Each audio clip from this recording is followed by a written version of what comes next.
Good morning, good morning, good morning. Okay, kumusta mga kasangga? Okay, so ngayon po ay pupunta tayo sa Kapasigan. Kukunin ho natin yung request, no, ng ating kaibigan, no? At mabigyan ho natin mamaya ng saklay. So, ayan po, kunin na ho natin doon sa warehouse, no, ng ating kaibigan na si Kunsi Simon Romulo Tanto po. Siya po ang siya po ang nag-sponsor. Okay? Let's go. Samahan mo ninyo ako. Okay guys, nandito na ho tayo sa nag-sponsor ng saklay. So papasok na ho tayo. Ayan ho. Ayan, nag-sponsor. Ayan ho. Good morning, ma'am.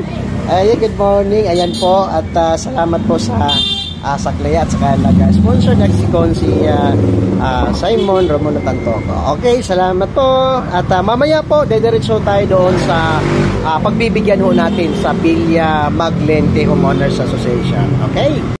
Okay guys, so nandito na tayo ngayon sa bahay nung paghatiran natin ng saklay, no? At ito po. Tao po.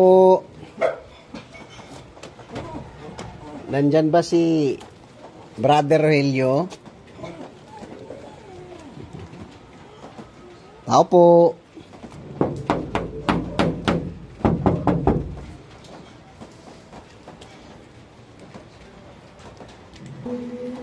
Okay, so again, nandito na tayo at nandito na po yung ating kaibigan na kung saan siya po ay nag-request ng saklay.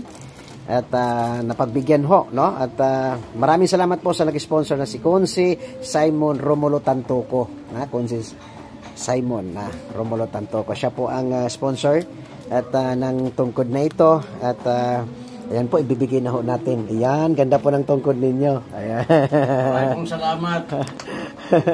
Senador Tantoco. Ayan po, siya po ang nag-sponsor dyan. So, ako naman po ay bilang isang tulay ho ninyo si Brother Roland.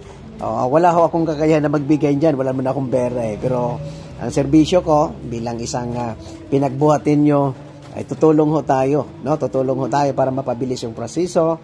At wala ho tayong pera, pero yung serbisyo lang po sa akin. Okay, ano po masabi ninyo, kapatid? Maganda po. Maraming po. Sana po maraming pa po kayong matulungan ng tao na katulad namin.